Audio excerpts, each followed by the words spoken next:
The category is What the Trans, Darling?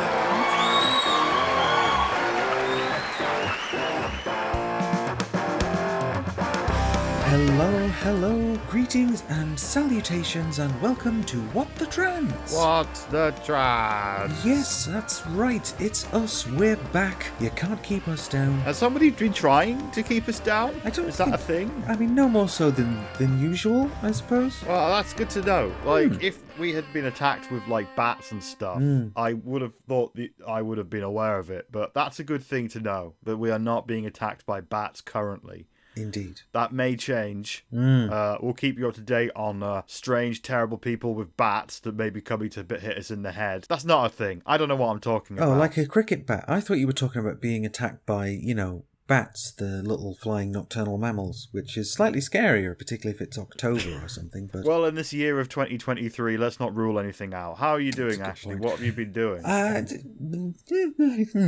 and then there was, I'm all right.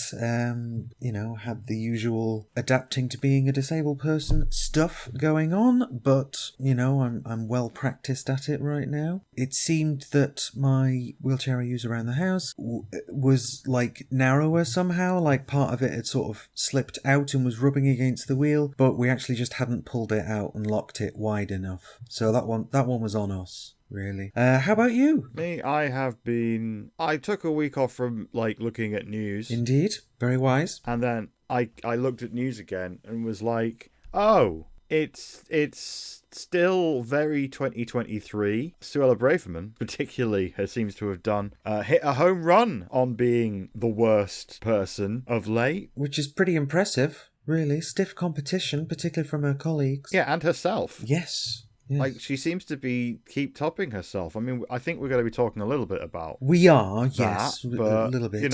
But I just felt like I just was like, okay, I'm going to just look at some iNews, I'm going to look at News Now, I'm going to look at the socials and see what people are talking about and all of that. And it was just overwhelmingly, oh, we're doing Children of Men. Yes. That's kind of what we're going to do. We're going to be like the government in Children of Men. That's what that is. Yeah, that's what they're aiming for. So, something to look forward to. All of those, all those one-camera shots. Let's at the very least, and this is like the minimum requirement. Like, I'd like to see more than this, but at minimum, maybe we should vote out these people. Maybe, yeah. As a minimum requirement. Like, there's other things that could be done that are more. Yes. But as a basic minimum act, let's remove this lot from power and hope that the other lot aren't as bad. Yes. I guess. Yes, indeed. That's a good situation to be in, isn't it? Yes. Hopefully, the Labour Party will show up for, people, hopefully. We can but hope, but, we've talked about Keir Starmer, haven't we? We talked about Keir Starmer to some trans members of the Labour Party, and they weren't impressed, so... No, they weren't, and they're probably not going to be too impressed, because, recently he said that, Gender Recognition Act reform is not going to be a priority for his government. Yeah, I heard about that as well. We'll keep you up to date on whether that is a policy change, or because it could be a whole thing of, it's not a priority, but we're still going to do it. Or it could be, it's not a priority because we're not going to do it. Just going to say, I wonder if there's a part of it where Keir's trying to... I think the most positive spin we could put on it is that Keir Starmer is trying to damp down this whole culture war nonsense that the Tories are running with into the fire and saying, well, no, we're not going to bother campaigning on that, which means that they're going to lose again because the Tories are going to campaign on that and stoke people's hatred and say that we're kind of threatening and weird and are coming for the children. Whereas Keir Starmer was like, no, we're not going to engage with that, and that's actually going to, once again, lose them an election. Because, Sir Keir Starmer, man of the people, the Red Tory, has decided that that's beneath him, and it's not going to... I don't think that's going to go very far, unfortunately. He's just a diet Tory. Yeah. I don't know which way it's going to go. I guess we will update you as and when we can get something confirmed. Yes. On that. Wouldn't that be lovely? What the hell? I mean, we just had a Labour MP on the podcast last week. Yes. Talking about Labour's position. And now that might have changed. Yes. And yeah, looks like we're going to have to ask some very, very difficult questions of more people in and around the Labour Party to figure out just what the fuck is going on. But that'll have to be for another episode, because there is a lot to get through. Sadly, there is. At least on the plus side, we do have some slightly nicer stuff to focus on in the meat of the episode. Oh, yeah. Because we're talking about art. Yeah, so we've got the news in a bit that we'll talk about, the latest stories, but then after that, in the meat, we're going to be talking about movies, because every year, it turns out, there are a whole bunch of trans filmmakers and, cis filmmakers who make films about trans, non-binary stuff. Which is less good, but still. Yeah, it tends to be different. But yeah, these movies come out every year, and a good opportunity to see a bunch of those movies happens every year in London in the UK at the LGBTQIA Film Festival, BFI Flair, the British Film Institute's LGBTQIA Film Festival. Yes. And so we went down there, me and Alex, and have been watching a bunch of films. So I'm going to talk about that at the end of this episode and again next week. Ooh. But to start with, yes, let's do some... No, what is it we're doing? Oh, not the news. Oh, well. Oh, well. Yeah, unfortunately we have to crack on, don't we? Yes, we do. And I'm sorry to say we're starting off with something unpleasant and tragic, and I'm going to have to put a content warning here for dealing with a hostile, unaccepting family and for suicide. This is, of course, the story of Eden Knight, who was a trans woman based in the US but originally coming from Saudi Arabia. Earlier this week, a post, presumably one that she'd scheduled in advance, surfaced in which she spoke of her intention to kill herself and laid out her full story. Eden was 23 and had initially moved to the US to study computer science and came out as trans during the height of the COVID pandemic amid national lockdowns. Now, the post alleges that she was approached by two fixers, hopefully you can see the inverted commas clanging into place on either side of that, to, quote, discuss the divide between Eden and her conservative religious parents back in Saudi Arabia. Now, this led to an offer of temporary housing for Eden in Washington, D.C. She stated in the post that these two fixers and another man, who she identified as the lawyer, that these people coerced her into detransitioning with the promise of shelter and food. They also constantly berated her and her appearance, needling away at her self-confidence. Under all of this pressure, Eden wrote that she felt her only option was to detransition and to return home. At this point, she was also subjected to regular searches through her belongings to ensure that she wasn't hiding HRT tablets anywhere in her stuff. After these were found, several times in a row, she gave up and stopped fighting. A few months after returning to Saudi Arabia, Eden killed herself.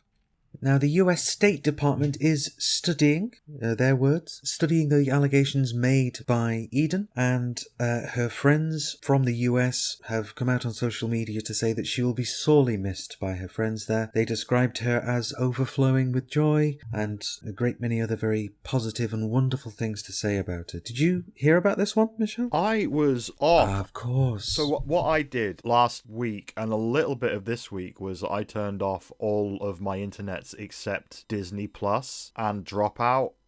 Okay. And so I didn't hear about this until maybe a few days ago. I see. And it raises certain issues for sure. It does. There has been a rising number of reports about suicides, deaths by suicide in our community, in the UK and beyond. But this one factors in how dangerous it can be to be a trans person if you happen to come from a country which is far, far less liberal, shall we say, than other countries. I mean, Saudi Arabia, I have met two trans people who have escaped from Saudi Arabia in my time doing this, and they were running for a reason. It was very, very dangerous for them to be in Saudi Arabia as a trans person, and this tragic, horrible story about the death of Eden Knight just brings all of that up and makes it undeniable that trans people need to be protected far more than they are, especially trans people who seemingly are actively hunted by those who wish to do them harm, even if those people are members of their family. Like, it's a horrible story. It is. And I hope that there is some kind of justice that comes from this, but I don't know if there will be because it's Saudi Arabia. Yeah.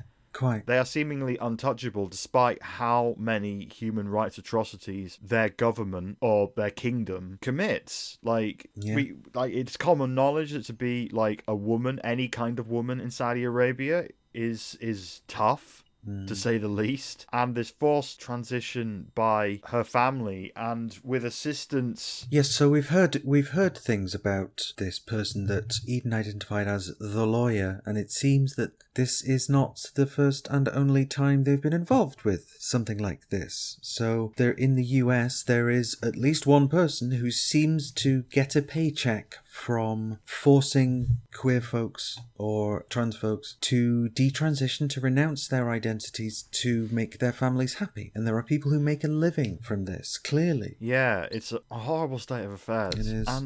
And I don't know how, as a community, what the reaction should be. Yeah. Because a lot of this information came originally from a suicide note. And the Samaritans in the UK have said that sharing and publishing excerpts or parts of a suicide note can lead to others being persuaded to attempt to die by suicide themselves because they have seen someone else's words being put out there. If you see what I mean? There's a suicide note gets published. It gets published in all of the press. A person who is already contemplating dying by suicide may just think, this will finally get me heard if I do it. Yeah. So there's a very strong reason not to, but also a lot of the stuff from this story came from a suicide note. And we've had to be very careful here to try and navigate the Samaritan guidelines on how to report on these kinds of things. We've probably broken some of them in this, maybe, but we've tried our damnedest to try and march that line. But then I don't know how to talk about the Eden Knight situation in a safe way. I don't know how to do it. Like, do you have any thoughts on this? I encounter the same difficulties as you, to be perfectly honest. You want to abide by this set of guidelines by a charity that is, its whole raison d'etre is to try and stop people from committing suicide, and their guidelines are kind of running counter to what we at the podcast see as, you know, a responsibility to the truth. And this was Eden Knight's truth. I think there's definitely a concerns to be raised about the people, you know, the fixers and the lawyer who've allegedly been involved in this, and it definitely underlines the need for trans communities to protect each other. You know, if you know, a level of mutual aid and offering support to people who may not have grown up in the same country as you and who are going to be deeply vulnerable and potentially, you know, feel very alone, and those people need to be supported, frankly. Yeah, and the issues here are very clear. Eden Knight was taken and sort of, according to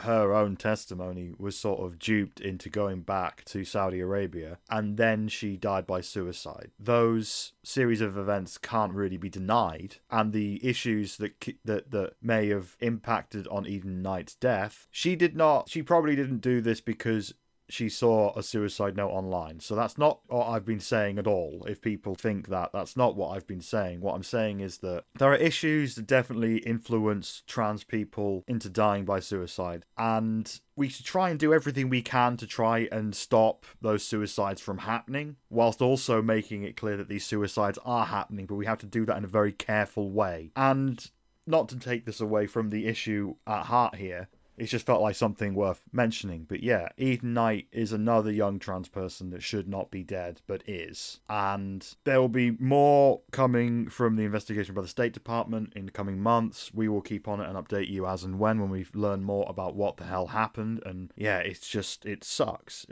That's an understatement of the year. This whole situation is one of the more grisly things that I've heard about whilst doing this. It's evil what has happened. Yeah, there's no other way to put it, is there? And we will of course share a couple of links in our description about if you're having those thoughts yourself, for where help can be found.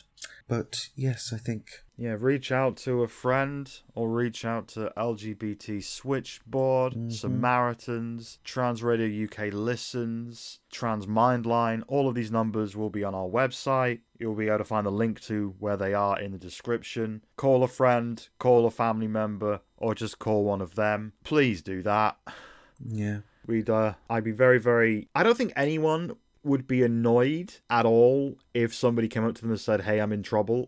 I know that that's a thing that people can think, just like, oh, I don't want to bother them, I don't want to be a burden, I don't want to freak them out. I don't think anyone would be bothered by anyone going like, hey, I'm struggling a bit and could use some help. And yeah, It's a tricky one, isn't it? So, as you say, God, the news sucks. It does, and particularly this week, unfortunately. So yeah, moving on, the funeral of the murdered UK teenager Brianna Ghey has taken place in Warrington. That took place on March 15th. Mourners gathered to say goodbye to Brianna with family members and friends wearing pink as requested by her parents. Many had kind words to say about her, with a grandmother saying that she would be in her heart forever. A letter was read from Birchwood Community High School saying that we will miss her wit and humour. We will even miss her insults and her putting us all in our place, as she so loved to do so. We are so glad Brianna came to join us at Birchwood. We are so glad that she was part of our school community, as we learned so much from her. We learned so much about strength and determination to be one's true self, and that is something that we all carry with us. She was a true one-off, unique and truly unforgettable.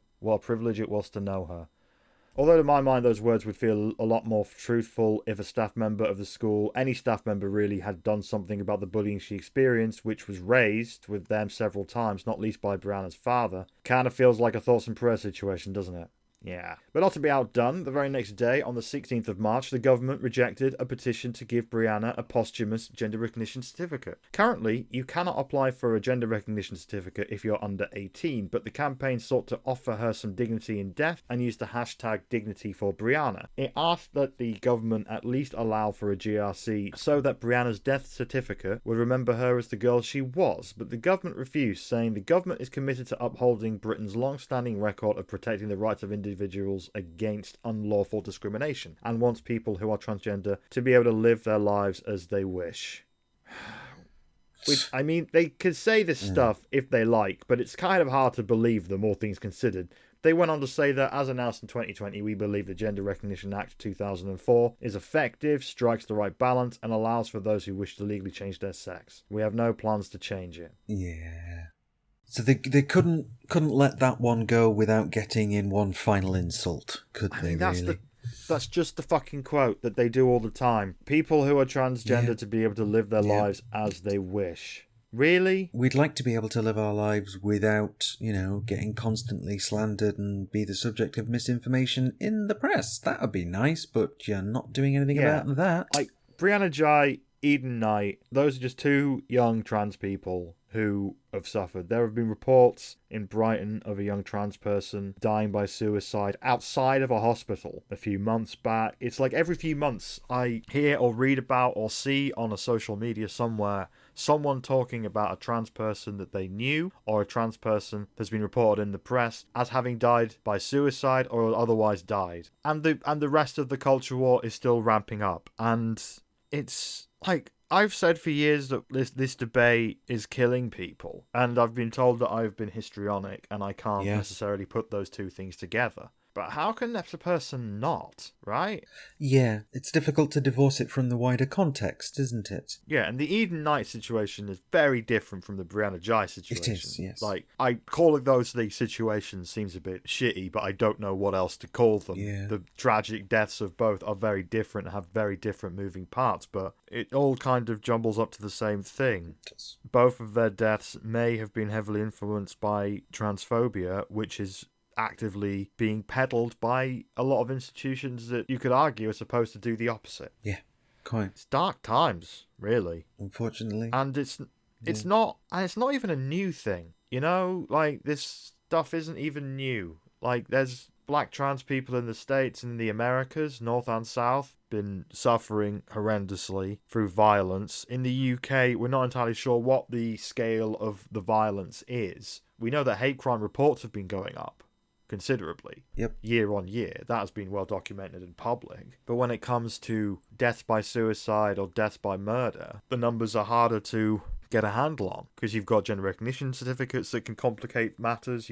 I'm not entirely sure if anybody's really counting, or if anybody can really count. I mean, the only way I've found that you could even begin to remotely accurately count, like, the number of trans murders, maybe, would be if you monitor the courts all the time. But then you're not going to get them all. Yeah. So we don't know what the scale of violence is entirely, but it's clear that there is there's been an upplay. I mean, even in this country, because there's every year on Trans Day Remembrance in November, we're told that, well, you're lucky to live in the UK because things aren't as bad here as they are in, Brazil or Saudi Arabia or in various other places, even certain American states in the US. At least you're not there. And it's like, well, that doesn't mean that being here is a tremendous bed of roses, given the press hostility, the government. I mean, it's difficult to not call it government hostility as well, because there's this constant message that trans people get from the government, which is that we do not care about you. Yeah. You don't vote for us, and you're a very small selection of the population, so we're okay without you. And unfortunately, they're right. They have been right so far. Yeah. In saying that, well, people care about X, Y, and Z more than trans people. And that's when government has really run out of ideas, when it is just leaning into all of this culture war bullshit, because it hasn't got anything new to do that isn't tax cuts for the rich. Yeah. To the person listening, or people, I don't know if people listen to What the Trans in groups. I just imagine that most people listen to this on their headphones walking to work or something, but you never know. Yeah, could happen. It could be a group listening quietly in someone's front room. That's possible. Honestly, I'm sure there's a What the Trans drinking game that could be made out of it. Yeah, I mean, I wouldn't want to know what the rules were for that. No, I think I'd get pretty self-conscious. But anyway, yes. To whoever is listening, there are issues and systems in place that absolutely come down on trans people. That is not a controversial thing to say. Yeah, quite. So I think everyone needs to support everyone they can in the community when it comes to mental health and bullying, and maybe needs to step in as much as they can in place of the institutions that are supposed to do that. Because clearly there was a failure when it came to Brianna Ghey. There seems to have been many different failures. Yeah. At the very least, when it comes to Eden Knight. So you can't always change the world, but you can always help out someone who's in trouble. And I think every trans person needs to take it as some kind of duty to try and help as much as they can. Whether that be signposting to services that don't fucking suck, or whether that be the person who they can talk to about things. You need to be there for other trans people as much as you can, even if I would say you wouldn't usually get on otherwise. Because if trans people don't have each other's backs, then who the fuck is gonna? The government is not here for us, unfortunately. Let's talk about mutual aid and solidarity. Yeah. And on the subject, in fact, of solidarity, just a quick story to read out, which I promise is slightly better and certainly more amusing news than the two things we've just talked about. And this next story isn't even a little bit trans-related, and I am sorry for that, but I did want to talk about it because it's pretty funny.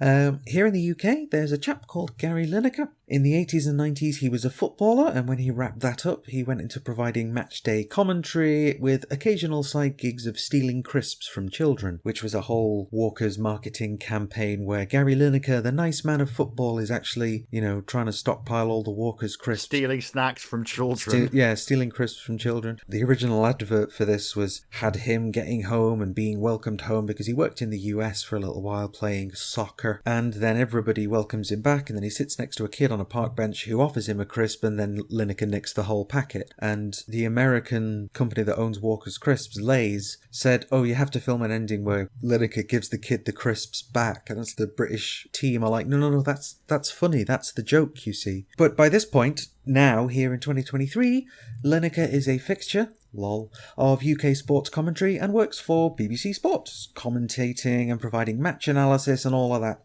stuff. You can probably tell sports is not really my usual beat, can't you? Anyway, so Lineker made an entirely valid point on social media about the language used by ministers to discuss asylum seekers. He says, similar to that used by Germany in the 1930s, which is entirely accurate, really. Unfortunately, the government and their chums in the Murdoch press immediately piled in on him, with Home Secretary Suella Braverman describing it as offensive. But it seems... She described that as offensive. Yeah, quite. Like, Jesus.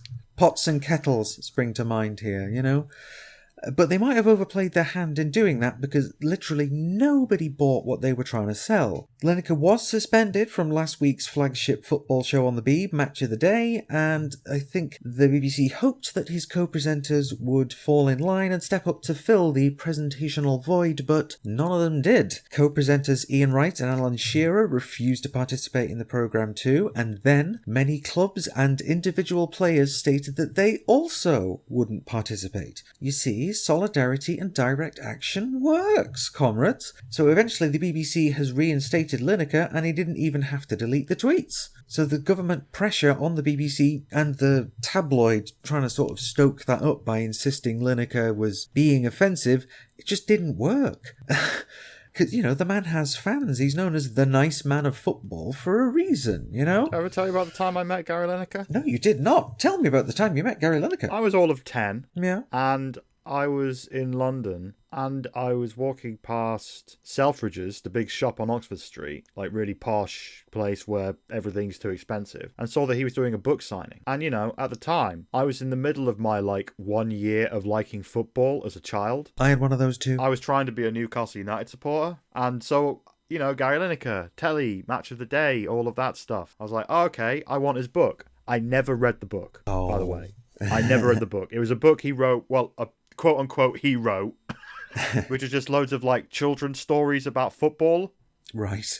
Never read it. I don't think Gary Lineker had ever read it, to be honest.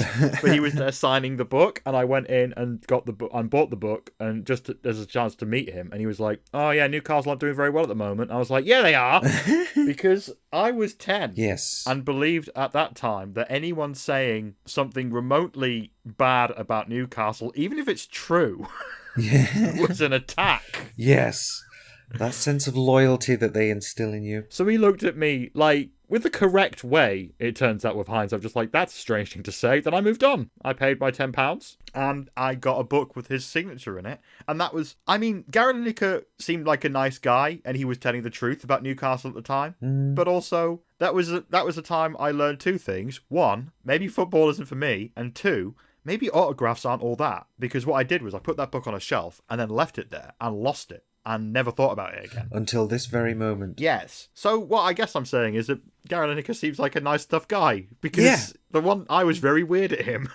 Well, everybody who meets him says that about him. It's kind of well known that he's the guy. Yeah. But the wider story here is that this came from the UK government have been portraying people crossing the channel from France to the UK via small boats as a swarm of undesirables. Yes. And the language, he pointed out the language was quite similar to that used by Germany in the 30s, and he's not wrong. It is. It's dehumanising, deliberately so. Yeah, and after all of this came out, this happened just yesterday and today. Suella Braverman took a bunch of right-wing journalists to Rwanda to do a propaganda tour, it feels like, of the new camps. Yeah. And they are camps. Yeah. Where they will send everyone who crosses the channel in a small boat. Now, we're not just talking about asylum seekers anymore, which was already a horrific case of shitting on international law and all sorts of other things. Also will include victims of modern slavery, apparently. So people who don't even want to be there, who have been kind of kidnapped. Yeah, trafficked. And being trafficked into the UK, will then be trafficked, apparently, by the United Kingdom government to Rwanda, where they will be settled permanently. And they're doing this really interesting thing where the government are both saying, this will be a deterrent, this will stop people from crossing in small boats, whilst also saying that it's going to be some kind of paradise in Rwanda for them. Yes, Rwanda, a country well known for its utopian society, that's never had any social issues whatsoever. Yeah, sarcasm. Rwanda has had a very tumultuous history. It has. And Rwanda has been identified by various international institutions and organisations as being not the safest place for LGBT people specifically, and in general at the moment. Rwandan people are going to be just people like everywhere else, of course. They're not going to be especially vicious as a people because that's just not how humans work. But right now, the situation in Rwanda when it comes to their government and other factors mean that it's not necessarily accurate to say that this is going to be a paradise and they're basically being kidnapped and dumped in Rwanda. Like, the conflict of the messaging here is so absurd to me. Like, this will both be a deterrent, but also it's going to be a paradise in Rwanda. And it's like, you know those two things don't match up. It can't be both. Yeah. Just, like, this is clearly, you just want to get undesirables far away and get votes off putting a bunch of people who are going to be in trouble in some way. Like, a lot of people are going to be just running for the hills because they're in trouble. That's what they're doing, and just going to dump them somewhere, or even dump victims of modern slavery and people trafficking into these places. It's just, I mean, the last few governments that we've had have been reprehensible in so many ways, but this might be the most reprehensible policy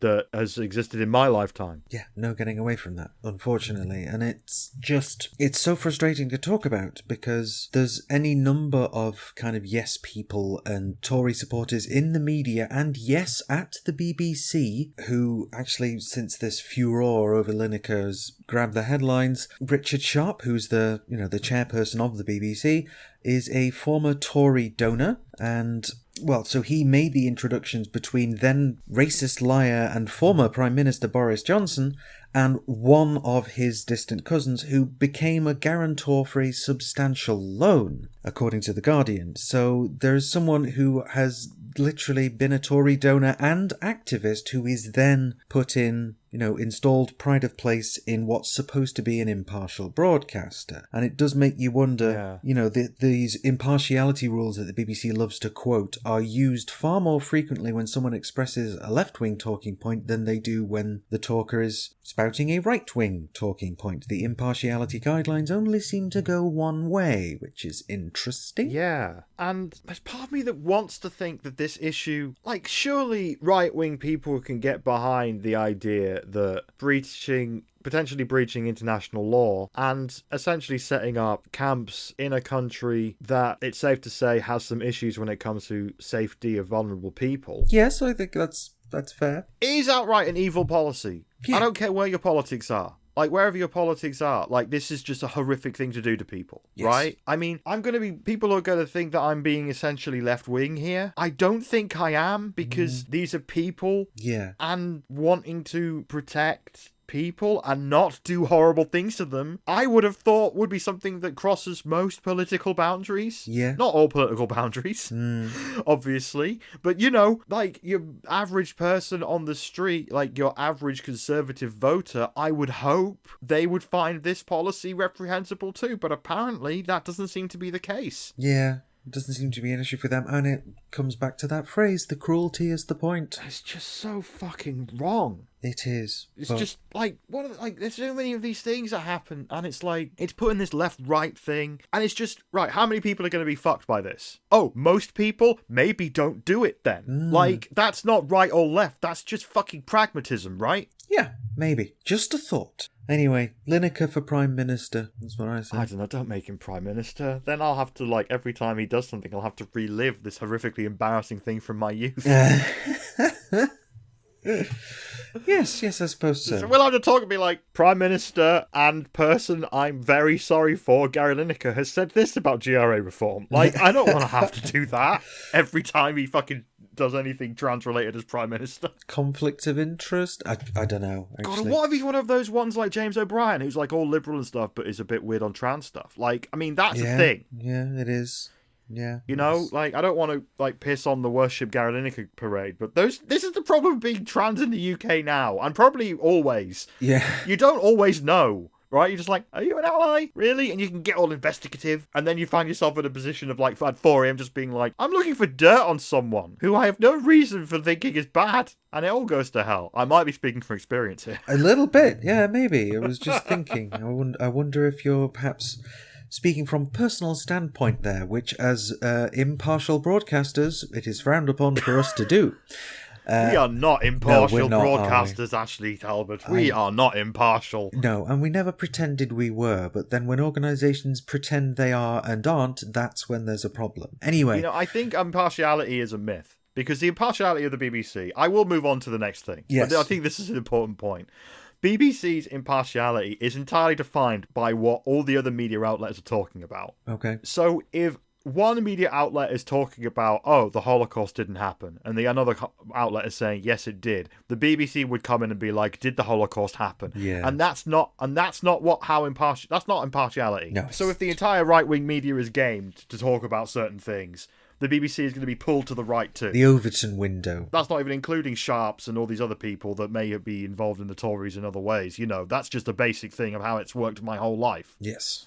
But yeah, screw the BBC. Let's move on to something cool, right? Yeah, let's talk about the fun thing. Yes, so, in this meet, let's talk about... So, around the world, trans people are facing old and new struggles. It can feel like a really weird time to be alive and trans at the same time. But there is an area where trans people can gain some comfort in these weird fucking times that we live in. And every year, trans filmmakers and films about or that involve the trans experience in some way are released and offer places and spaces to see our stories, to learn about the stories of others in our community that we may not be familiar with, or just to give us a laugh or make us think. Now, this year's London LGBTQIA+ film festival, BFI Flare, has given us at What the Trans an opportunity to talk about all the big trans movies coming out over the next year. Woo! So let's talk about all that cool shit. I just want to quickly shout out to BFI Flare, the British Film Institute, for letting me in the building. Yep. We last covered them a few years ago. They were very nice then, and I applied for press delegate, and they gave me it, and so far they've let me see every single film I've wanted, which is pretty great. That's pretty fantastic. The festival's going on at BFI South Bank, and it's going to be going on until 25th, so by the time this comes out, you'll still have plenty of days to hit the South Bank and watch some cool films, which I implore you to do. We're going to talk about 5 of them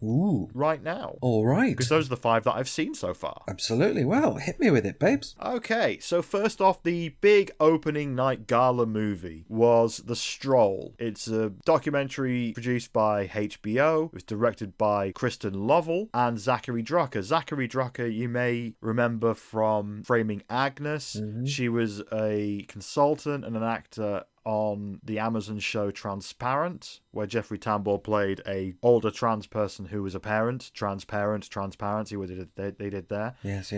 And has directed other projects about trans history. Kristen Lovell is a director herself, but she seems to be the person who really kickstarted The Stroll as a film, because she used to be a sex worker who worked in an area of New York in the meatpacking district called The Stroll. And different American cities have their own strolls. I see. Where predominantly trans women of colour, mostly black trans women, were working as sex workers on these strolls. I see. And so you've got all of these, and these were communities, communities of trans people coming together to survive and make money the only way they could, especially when this film, in the time period of The Stroll, the movie covers, which is around the 80s and 90s and noughties. So a good 20-year stretch where there was this community of predominantly black trans sex workers looking after each other whilst surviving, because they couldn't get jobs without essentially detransitioning. So this was the only game in town for them. And Kristen Lovell is of that experience, and she wanted to tell this story. And The Stroll does this really interesting thing, and another film does a similar thing, which we'll get to in a second, where, there's been loads of documentaries about trans sex workers, right?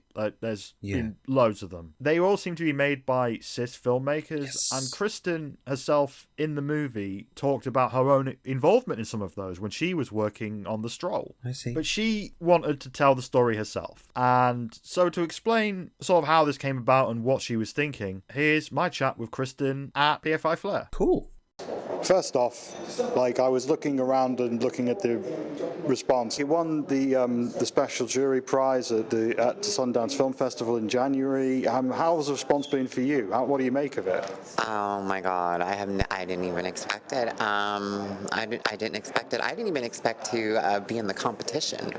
We were, and the audience, the reaction was amazing. We got 3 standing ovations by the end of the credits. So it's been a pleasant surprise, I'm really happy and that people are coming out and supporting the film. So from all of the interviews you've done that I've read, you've talked a lot about how your story shares a lot of overlap with the subjects of the film. Considering that, and how important it is to tell the history of the trans community in general, how did it feel for you to tell these stories? It felt liberating. I think like when I started my journey in filmmaking, it was it was for the community.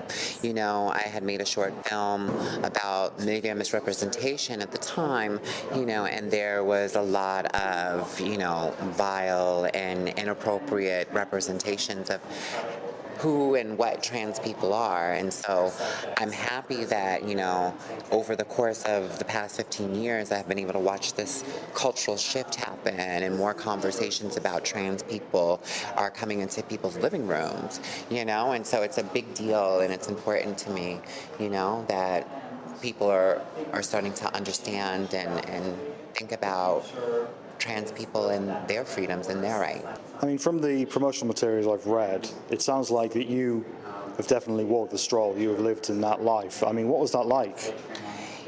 Going back to like I've seen this before time, and I get to see and witness this now time where I'm standing here on this red carpet, you know, from the days of sitting in Rikers Island jail cells and, you know, being a homeless youth in New York City. It feels like it's a full circle moment, you know, and once again, I'm just so happy that trans people are finally getting the respect and visibility that they need and deserve. Yeah, I know that I know for a fact there's a whole bunch of people that listen to the podcast who really want to get into filmmaking. So they would kill me if I didn't ask. Like, how did you do it? Like, how did this film come about? It's been a long journey, and I don't take no for an answer. So even if you don't have the resources, you find and you do it yourself, right? Like whether it be on a cell phone, whether it be a camcorder that you got somewhere, you know, just do it and don't let anybody tell you anything different. Just do it. So how did you get working with Zachary? Like, how did that come about? With Zachary, we met through our producer, Matt Wolf. He introduced us together. We were looking for a co-director, and I thought Zachary would be the perfect co-director because she's trans and she knows a lot about trans history, and it was just the perfect match. I first became aware of Zachary years ago at BFI Flair when I was covering Frame A Agnes when that was a short film. So when I saw what the subject of the film was about, I was just like, that sounds like the perfect team for this. Yeah, she's like, we're Betty and Veronica. So yeah, what do you hope audience take away from the stroll?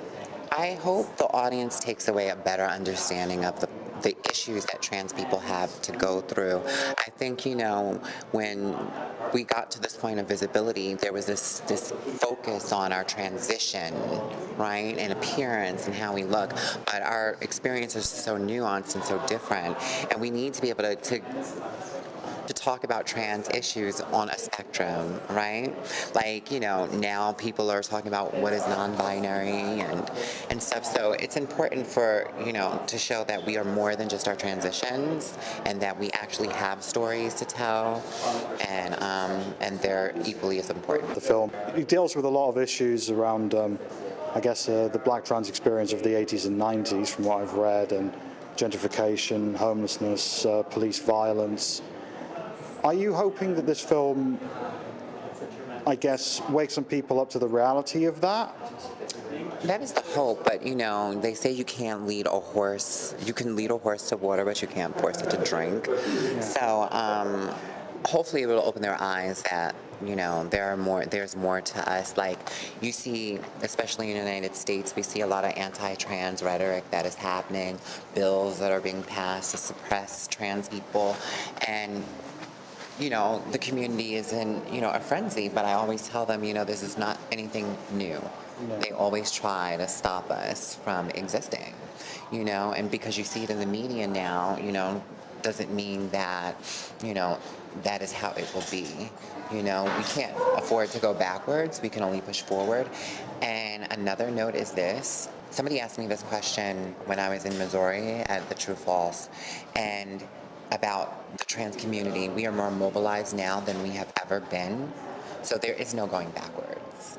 You understand? Yeah. Because we're now becoming connected. We're mobilizing as a community worldwide now.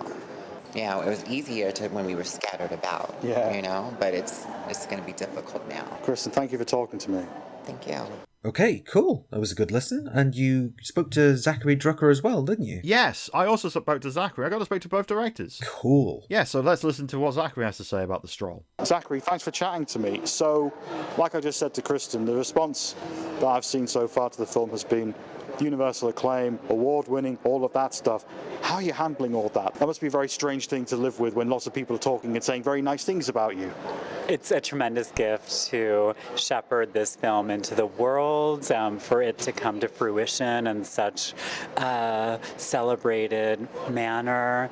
I feel like it's been the gift of a lifetime, and that this film truly wanted to come into the world, and it happened very gracefully, very swiftly, with very little resistance.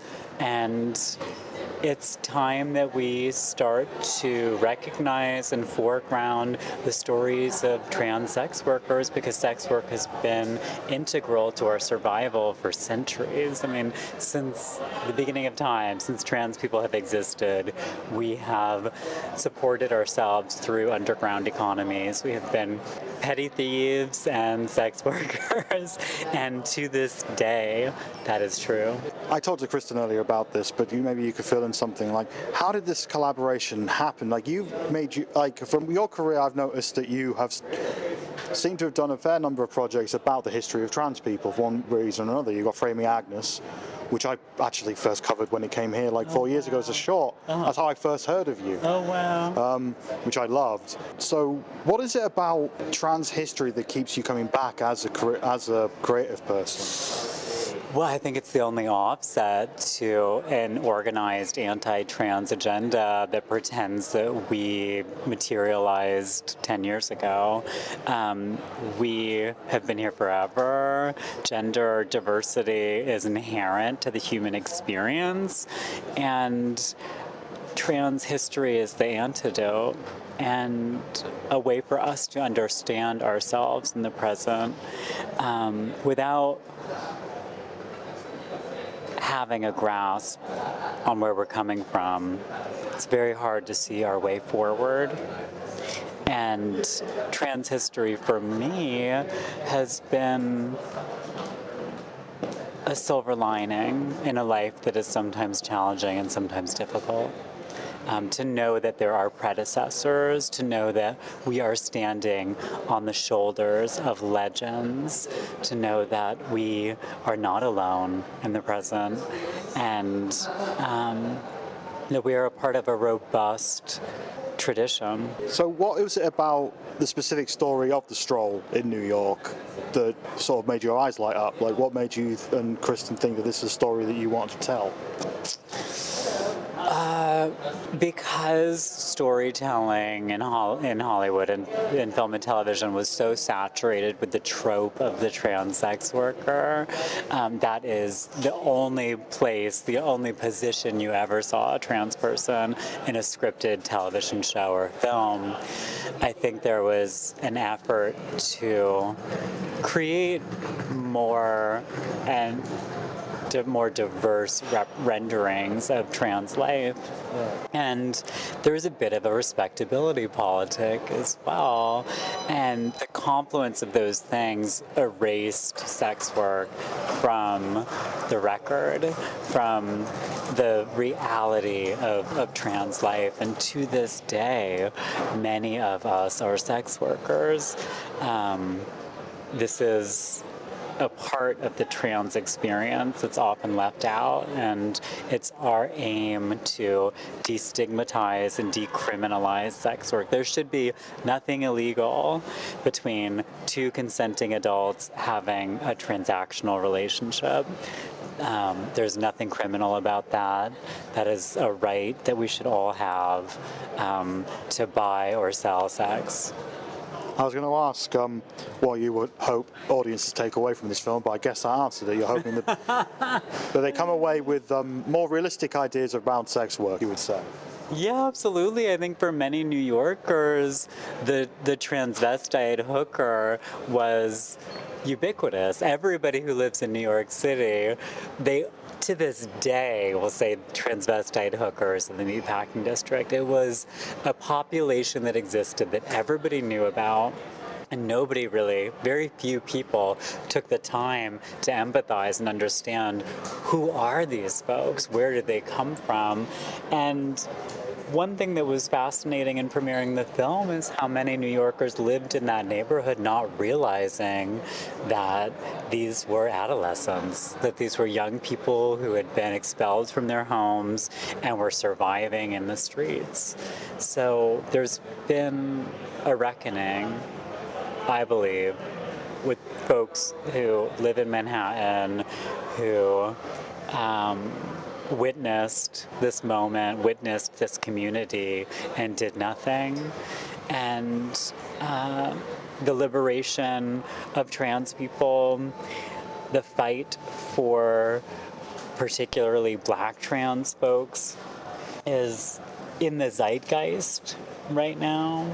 It is on the tips of people's tongues, and yet there's so little context for understanding the true experience, the true lived experience.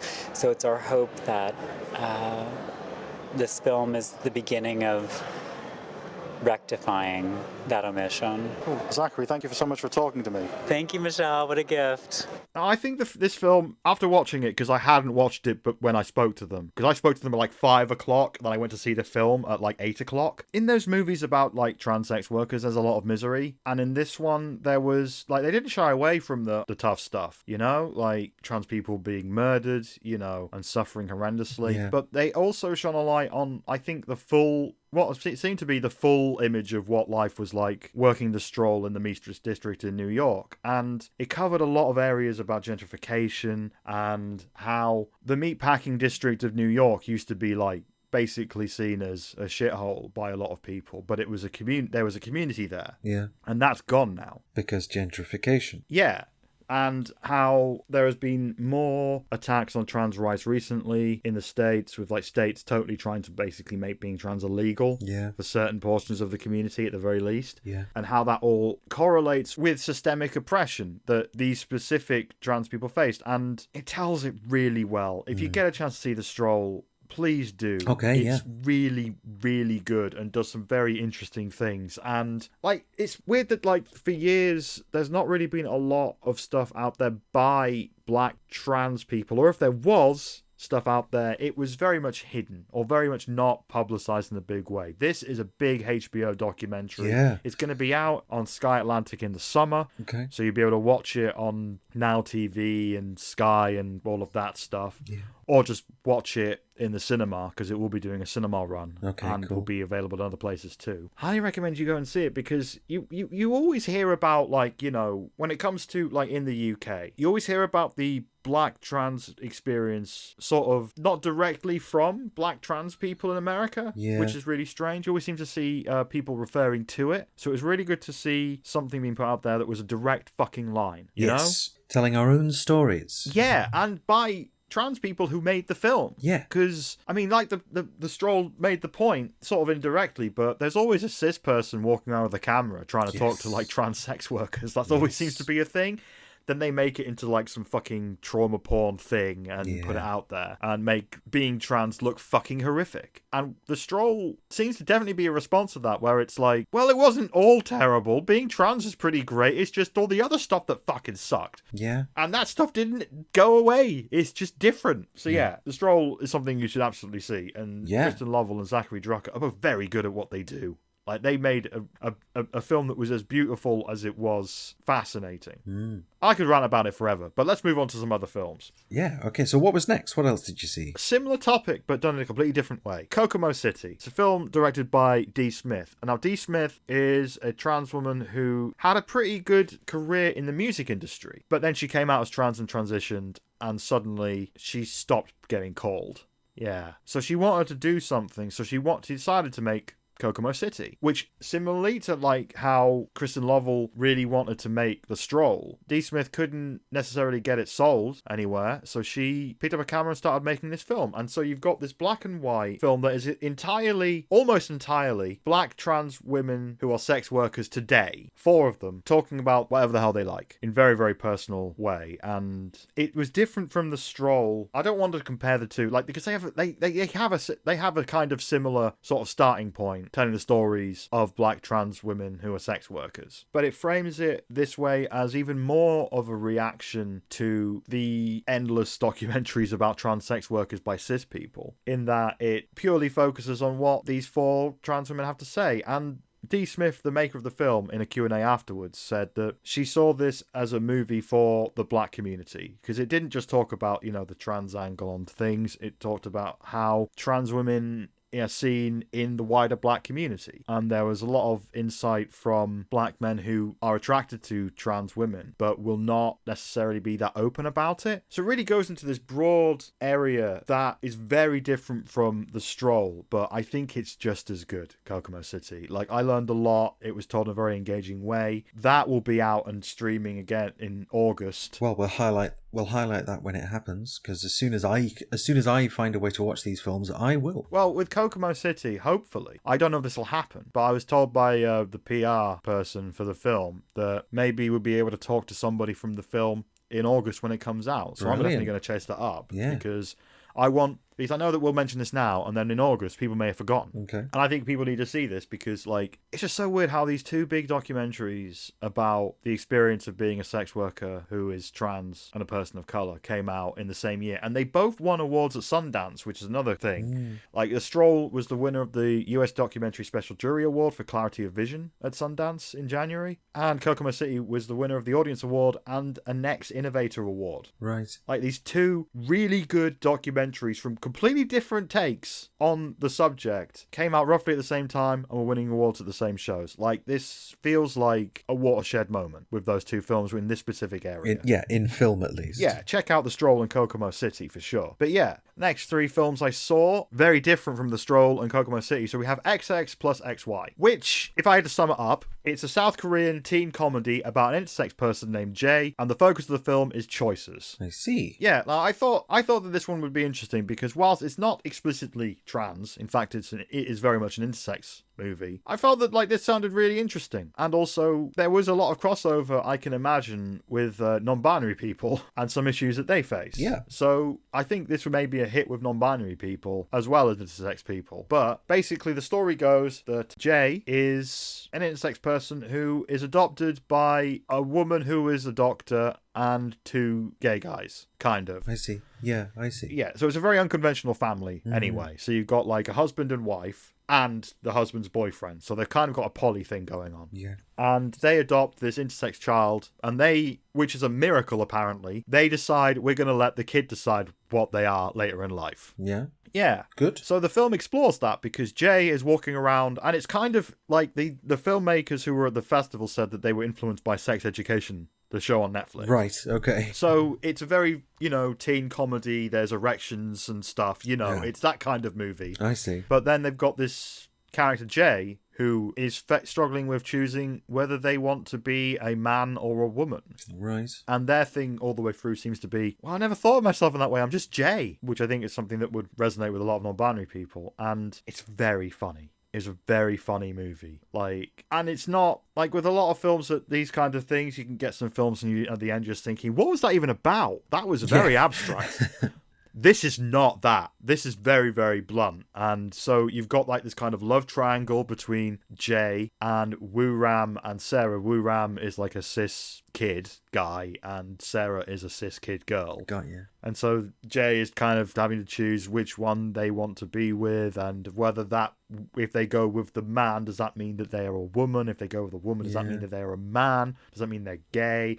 What the hell's going on? And yeah, it was fascinating. Yeah. It was fascinating and funny. And the sad part is, right now, because I asked the filmmakers after the screening, do you have any UK distribution? They were like, not yet, but we want to. So if you happen to be someone who distributes films in the UK, buy up this fucking film. Go and find So Yun Lee, who directed it, Sung Yun Hong, who wrote it, or just go ask Hyun Ho An, who played Jay, and be like, hey, we'll distribute your movie in the UK. Because I think that's kind of why they wanted to come to BFI Flair, to get someone to buy it. Yes, indeed. So someone needs to fucking buy it. So then all the people can who are listening to this could know what the fuck I'm talking about. But yeah, so the last two movies I watched, and they were quite good. They probably wouldn't be my favorites, but they were really good in different ways. So Before I Change My Mind is another movie, but about a non-binary kid in the 80s in Canada, and this is more abstract. I see. Especially in the ending. The film was directed by Trevor Anderson and written by Trevor Anderson and Fish Grukowski, and it's about Robin, played by Vaughn Murray,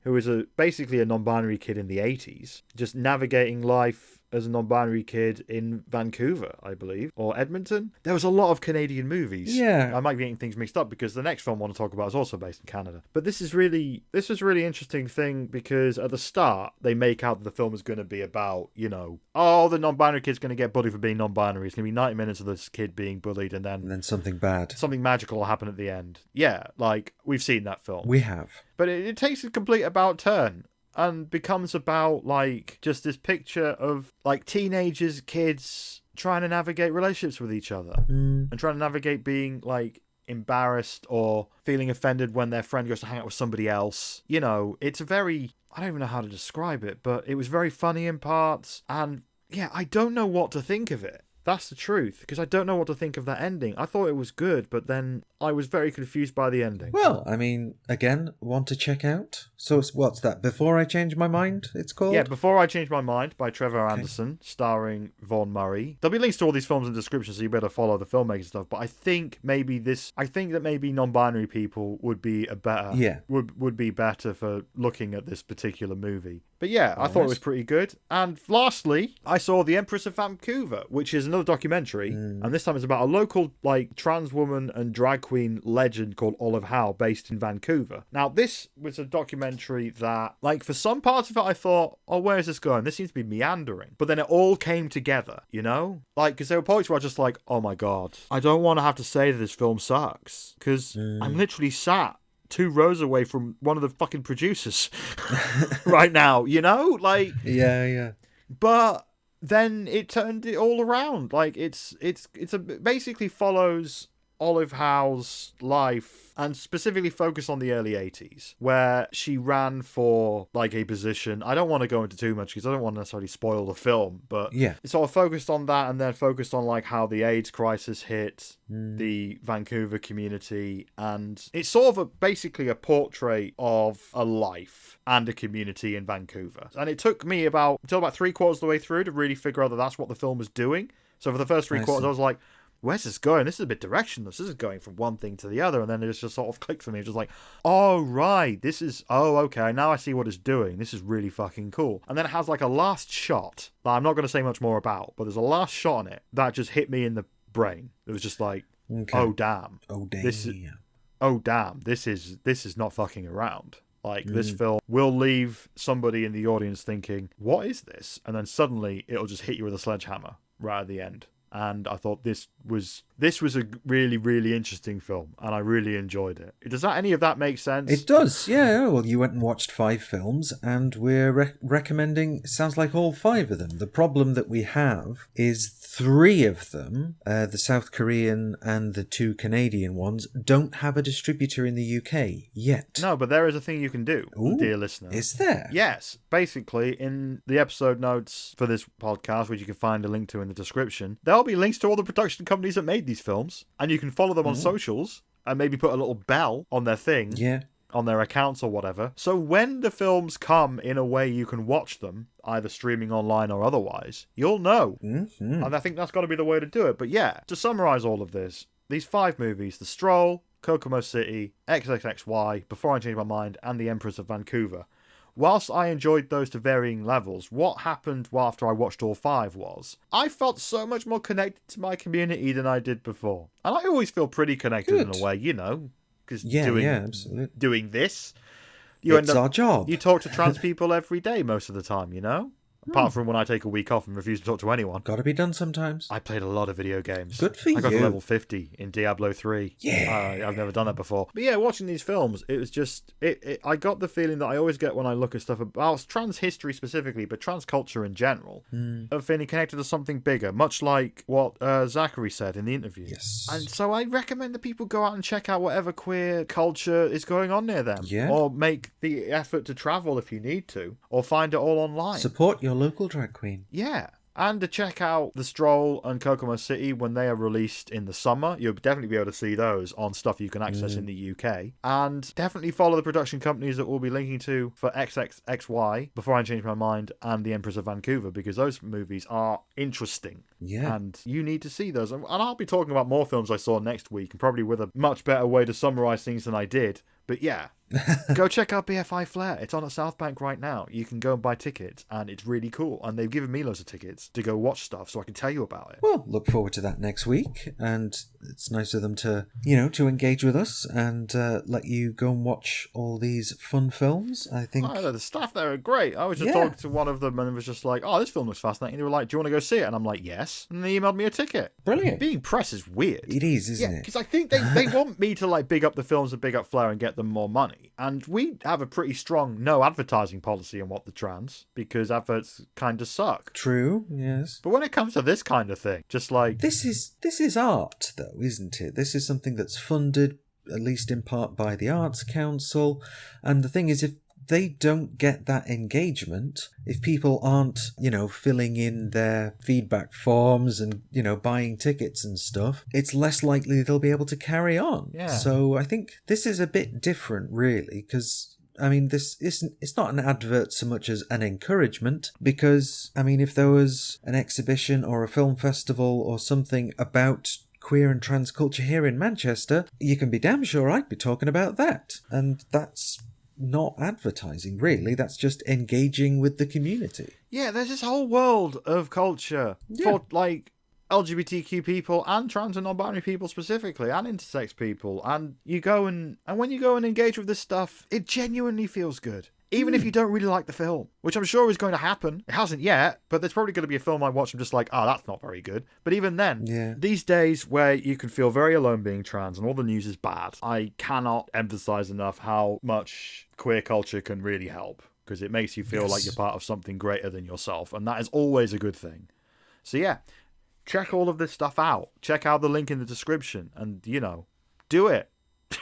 Just fucking do it. Go watch The Stroll in Kokomo City, especially, because they were really, really, really, really, really good. Cool. Yeah. Like, just from what you've said, I do want to watch both of them. So, well done. Well done to the filmmakers, because they made films that really cut to stuff. Like, especially Kokomo City and The Stroll.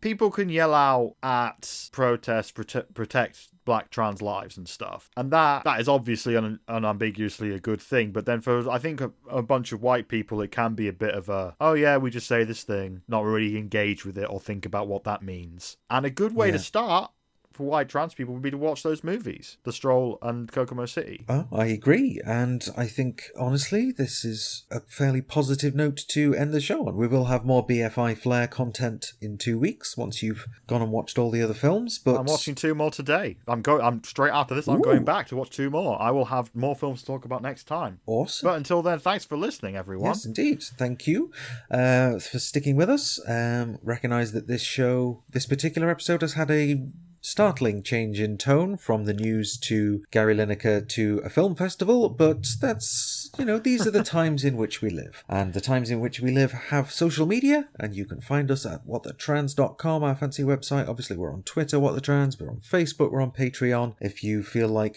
sharing the Patreon or indeed dropping a few quid to us yourself, you will help us do what we do and travel across the cities we live in to go and attend things and all that good stuff. But yes, thank you so much for listening, and we'll see you next time. Goodbye.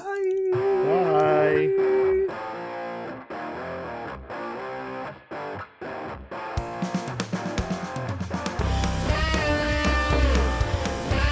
This episode of What the Trans was written and produced by Ashley Tolbert and Michelle Snow. It was edited by Ben Swithin and Michelle Snow. And we would especially like to thank our producer-level Patreons, who are Obfuscated Orange, Jude, Monsieur Squirrel, Fergus Evans, Anubis is a Jackal, Kamina, Brendan Craig, Jenny, Break the System, Sean Phillips, Heidi Reed, Ezra, Sophia the Sixth, what happened to the other 5?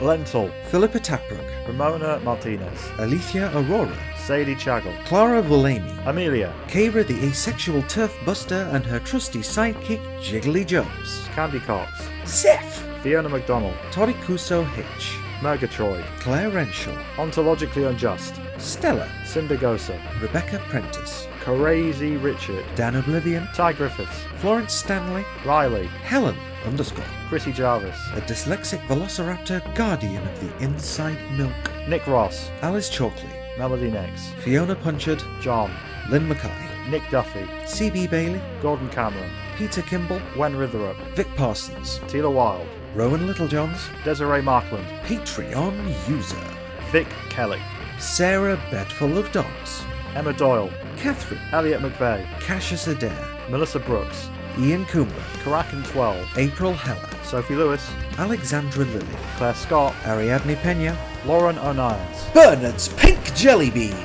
Lanos. Chris Hubley. Thank you so much to you all. Goodbye. Bye.